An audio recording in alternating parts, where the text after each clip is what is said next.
नमस्ते डॉक्टर। मेरे भाई का एज ऑफ द 44 में ज़बरदस्ती एंजियोप्लास्टी किया गया था, जो रिक्वायर्ड नहीं था actually. But now he is following all your diet sincerely since last 3 months. और उसने कोलेस्ट्रॉल का टैबलेट भी बहुत दिन हो गए छोड़ दिया, लेकिन ही इज़ फीलिंग एनर्जेटिक। तो वो क्लोपिलेट और एक टैबलेट कंटिन्यूस ले रहा है, तो can he stop that tablet as well? मतलब वो स्टॉप कर सकता है उसको या कैसे? फर्स्ट ऑफ ऑल, क्या वो टैबलेट किसी भी तरह, क्वेश्चन इज वो टैबलेट क्यों ले रहे हैं? Aspirin. will it give any kind of protection? The answer is no. Let me explain this. इसका अभी तो हम पीपीटी नहीं है, जैसे कैजुअल डिस्कशन है, तो I will not be able to show you, but maybe sometime else I can show you. Blood thinning का लॉजिक ये है कि वहाँ क्लॉटिंग ना हो, ओके।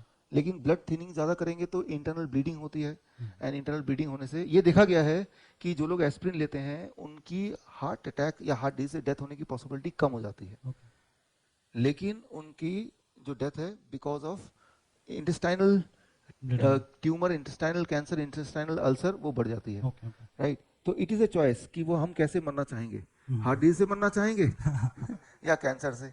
अच्छा अच्छा, मैं हार्ट डिजीज से बिल्कुल नहीं मरना चाहता हूँ, इसमें ज़्यादा डर लगता है, तो आप एस्पिरिन ले लो। राइट, मरना तो है ही।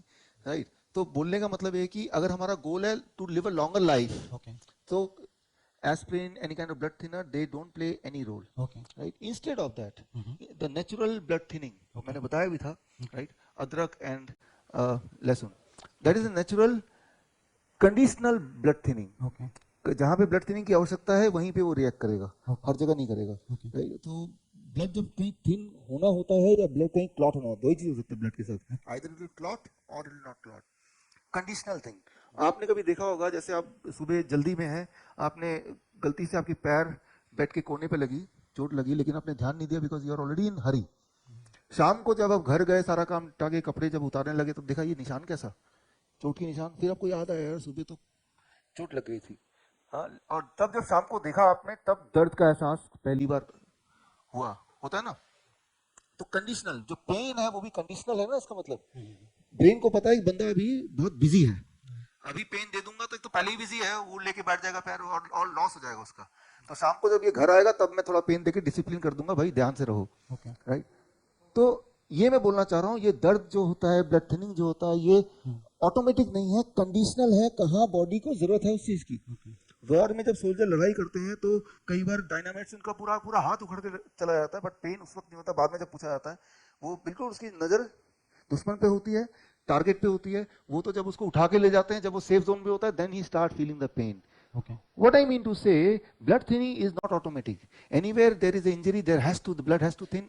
It is not so conditional. But when you take uh, this kind of agent, blood thinning agent, what it does, irrespective, blood thin karega hi karega, and that is where you lose life. So to answer your question, those things are not required because they are not contributing for a longer life. Okay But once you are in DIP diet, especially those who had a angioplasty, right, तो क्या होता है, angioplasty होता है foreign body अंदर है, हाँ right. तो बॉडी की टेंडेंसी होती है कोई फॉरेन चीज हो तो उसको ढक देना। ढक देते हैं। What will happen, it will clot again. तो वो एंजियोप्लास्टी वाले को तो 5-6 साल में दोबारा क्लॉट होना ही है, क्योंकि बॉडी की टेंडेंसी उस चीज को, फॉरेन मैटर को ढक दो। उससे बचने के लिए if you can be on this diet, right, heart disease की एक डाइट है, राइट, वो आज शाम को बताऊंगा, वो हार्ट डिजीज वाली डाइट पे उनको रहना है। DIP diet plus certain things becomes a diet for heart disease.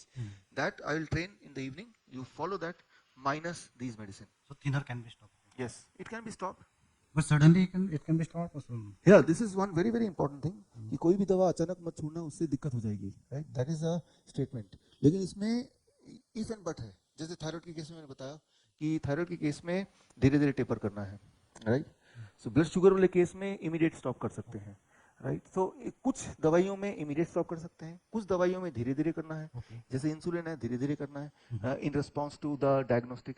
अब ऑटोमेटिक सवाल आता है कौन से मेडिसिन को इमीडिएट कर सकते हैं, कौन से को धीरे धीरे करना है, और क्यों करना है, और कैसे करना है। तो ये एक इलॉबरेट क्वेश्चन है, इसके लिए वो आज शाम का जो पीपीटी का मेरा जो आखिरी स्लाइड है वो इसी पे है, एक कॉन्ट्रा इंडिकेशन कि मेडिकेशन को टेपर कैसे करना है, कौन से को करना है और कैसे कब करना है। ये एक ट्रेनिंग है आपकी आज शाम की, वो थोड़ी सी ट्रेनिंग है, तो आपको स्लाइड बेड से पता चल जाएगा। Thank you so much. Good morning.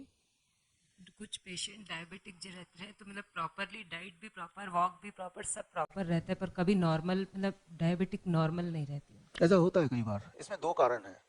एक कारण ऐसे, अब हम कभी कभी अपने ऑफिस में करते हैं, जैसे ऐसे कोई बोलते हैं तो मैं उनको बोलता हूँ कि आज हमारे ऑफिस में आओ आप, पूरे दिन ऑफिस में बिठाते हैं उनको, हम अपने हाथ से ही देते हैं खाना, जो डीआईपी वाला, और उस दिन हम ब्लड शुगर मेजर करते हैं, चांस की बात है तो उस दिन वाली ब्लड शुगर उनकी ठीक ही निकलती है। तो कभी मत बिलीव कीजिए कोई ऐसा बोलेगा, तो 99% टाइम पक्का ही है, क्योंकि जो भी कोई ऐसा नहीं बोलता है कि मैं खाना खराब खाता हूँ, वो जो भी खाता है वो अच्छा ही है, तभी वो खाता है उसको, ठीक है ना। तो मैंने देखा है कि जो ऐसे बोलते हैं तो उनको एहसास होता है कि वो सब कुछ वैसे ही कर रहे हैं जैसे उनको बोला गया है, उनको पता भी नहीं चलता कब क्या खा गया और क्या नहीं खाया, उनका दिमाग रजिस्टर ही नहीं करता। तो ये दैट इज समथिंग वो जो मैंने कई बार एक्सपेरिमेंट किया, जैसे ये वाला फीडबैक आता है, अगर मेरे पास मौका है तो बोलता हूँ कि आज आप यहाँ पे रहिए। ये फैमिली पेशेंट है, बिल्कुल प्रिकॉशन में चलते हैं। हाँ वो सब तो ठीक है, लेकिन मैं एक तो ऐसा है, दूसरा ऐसा है कि जिनमें वाकई में इतना डैमेज हो गया कि only diet is not working, this means in addition to the diet he has to do certain thing more, right. So जैसे इंसुलिन डिपेंडेंट पेशेंट में है, इतने साल हो गया, इतना डैमेज कर दिया है, नाउ दे विल एक्सपेक्ट कि मैंने कुछ दिन तक मैं डाइट पे रहने से इंस्टेंटली दिखना चाहिए। ये श्योर है, the moment you start the diet, the first day itself damage कितना भी हो गया क्यों ना हो, एक लेवल ऑफ इंप्रूवमेंट तभी दिख जाएगा। ऐसा मैंने एक बार भी नहीं देखा कि एक लेवल ऑफ इंप्रूवमेंट उसी वक्त ना दिखा हो on the same day, right. लेकिन वो उसके एक्सपेक्टेशन को मैच करेगा कि नहीं, ये क्वेश्चन मार्क है, बिकॉज उसके बॉडी के अंदर क्या क्या हो चुका अब तक हमें नहीं पता, हम तो उसको बाहर से देख रहे हैं। तो उसको फिर पेशेंस के साथ रहना है और उसके डाइट को और ज़्यादा मॉडिफाई करना है। अच्छा अब आएगा मॉडिफाई कैसे करें, तो इस प्रकार के पेशेंट के डाइट मॉडिफिकेशन एंड उसको कितनी दिन तक करना है, again that is a part of today's training, वो आपको थोड़ा ट्रेन लेना और पड़ेगा। मोस्टली लेडीज में वेजाइनल ईचिंग होती है, डायबिटिक नॉर्मल है फिर भी। हाँ, मैं इसका बताता हूँ वेजाइनल इचिंग का। इचिंग जब होती है, ये ध्यान से आप सुनिए, दैट इज एन इन्फेक्शन, और अगर आप एक बहुत बड़ा लेंस लेके देखेंगे तो there are small small germs जो कि आपकी आंखों को नहीं दिखता है। तो इचिंग होती है, वो जर्म्स रहेंगे तो that is what they will eat you, वो आपको खा रहे हैं, और आपका ब्रेन आपको बता रहा है कैसे, ब्रेन वहां पे सिग्नल भेज रहा है पेन का या इचिंग का सिग्नल भेज रहा है, ताकि आपका ध्यान उधर जाए, राइट। नहीं तो कोई आपको खाता, जैसे डायबिटीज पेशेंट में होता है ना, उनके पैर इंजर हो जाते हैं लेकिन उनको पता ही नहीं चलता, क्योंकि पेन का सिग्नल ब्रेन वहां तक पहुंचा नहीं पाता है, राइट। आपके पैर में कील चुक जाएगा तो क्या होगा कि अचानक एकदम से पेन आएगा, धड़ाम से गिरेंगे, यानी कि दिमाग बोल रहा है भाई यहाँ तो देखो, राइट। तो मोस्टली इचिंग फिर is a kind of signal send by the brain, ताकि आप वहां ध्यान दें, पहली बात। और वहां पे क्या मिला आपको, जर्म्स मिला जो कि इनविजिबल है। एक बात याद रखिए, जो डीआईपी डाइट है वो क्या है, आई एम श्योर आपको पता है, नहीं पता तो किसी से पूछ लीजिए। DIP diet minus plate 2 is a diet to cure itching in 72 hours, right. जो प्लेट 2 है ना, वो प्लेट 2 ही वो जर्म्स की डाइट है, वो प्लेट 2 को खाता है। आपने क्या किया कि प्लेट 2 को हटा दिया, एंड द जर्म्स के पास अब फूड नहीं मिल रहा है, और 3 दिन में उसका कितने जनरेशन हो जाएंगे जर्म्स के, एंटीबायोटिक से 1000 जनरेशन अबाउट। एंटीबायोटिक ले लेते हैं वो लोग। एंटीबायोटिक नहीं लेना है ना, तभी तो वो तो हमने कल देख ही लिया। जी इसीलिए। एंटीबायोटिक लेने से दिक्कत क्या होगी कि जर्म्स मर जाएंगे, लेकिन उसकी जगह पे रेजिस्टेंस जर्म आ जाएंगे जो एंटीबायोटिक से भी नहीं जाएंगे, रेजिस्टेंट जर्म आ जाएंगे, टेम्पररी रिलीफ मिल जाएगी। मैंने कल आपको एक्सप्लेन किया था बड़े राइट सिंपल तरीके से। तो एंटीबायोटिक से टेम्पररी रिलीफ मिलेगा at the cost of getting more resistant bacteria, and to kill that resistant bacteria you have to take a higher dose of antibiotic next time, but subsequently antibiotic will stop working, so that is not a solution. You have to starve the germ by not giving it a food. उनका food तो plate 2 ही है, right, उसी को हटा दिया 3 दिन, सिर्फ 3 दिन, right। Thank you. Sir monthly problem लेती है, जैसे कम टाइम में मंथ आ जाता है और लॉन्ग टाइम तक चलता है, 8-10 दिन चलता है जैसे। हाँ ये एक ना वुमेन्स की बहुत ही कॉमन प्रॉब्लम है ना। मैंने कल आपको याद होगा, मैंने थोड़ा सा एक्सप्लेन किया भी था थ्योरेटिकली, ऑस्ट्रोजन याद आ रहा है आपको, एक स्लाइड था इसका। और आज का इसमें करना क्या है, क्योंकि ये तो बहुत कॉमन है, मैंने जो 60 डिजीज 61 डिजीज के मैंने बनाया उसमें से ये भी एक पार्ट है, abnormal bleeding, irregular periods, painful periods, है ना, तो ये भी इसका एक पार्ट है, ठीक है ना, एक अच्छा खासा पार्ट है। तो उसमें क्या करना है, टाइम तो लगता है करीब 1 से 3 महीने के बीच में to recover get back, right. तो वो कब 1 महीना लगेगा, कब 3 महीने लगेगा, ये सारे सवालों के लिए ये पार्ट है, तो आज शाम को आपको मिल जाएगा वो। नमस्कार सर। एक रिक्वेस्ट है सर, मैं एक फार्मासिस्ट हूँ और अभी इन दिनों में कॉन्स्टिपेशन के बहुत ज़्यादा पेशेंट है सर, तो आपसे एक रिक्वेस्ट है कि सर आपके लेक्चर्स में डायबिटीज़, हाइपरटेंशन, कोलेस्ट्रॉल ऐड करते हैं, तो कॉन्स्टिपेशन के ऊपर भी आप जरूर जरूर थोड़ा बोलिए, तो उन लोगों को आपके स्पीच के माध्यम से हम लोग बता सकें। देखिए कॉन्स्टिपेशन का मैं आपको बताता हूँ, पहली बात, जैसे आप डीआईपी डाइट स्टार्ट करेंगे, with in the first 3 days to 7 days constipation will vanish for 90% of the patient, and switch off कर लीजिए सब लोग।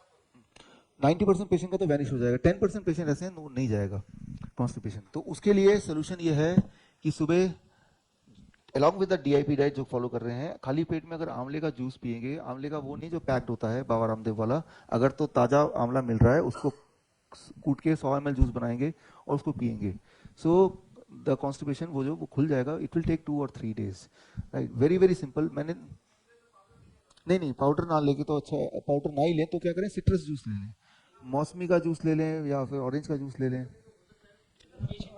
एनीमा से भी हो सकता है, मैंने सब ऐसा है ना कि एनीमा से भी हो सकता है, लेकिन क्या है कि मैं वो वाले सोल्यूशन बता रहा हूँ जो कोई भी कभी भी कहीं भी बिना किसी उसके कर सकता है। सोल्यूशन तो बहुत सारे हैं इसके, लेकिन जो सिंपलेस्ट वाले और जो फास्ट तरीके से काम करेगा उसको मैं बता रहा हूँ।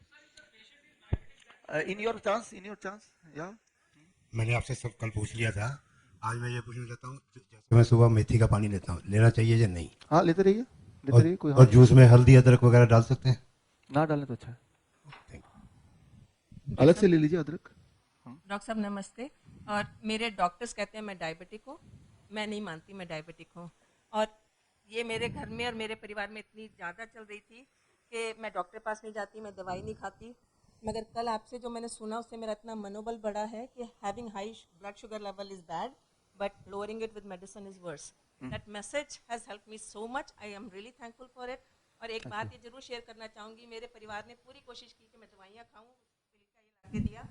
मैंने एक में दालचीनी रखी है, एक में लौंग रखी है, एक में इलायची रखी है, एक में सौंफ रखी है।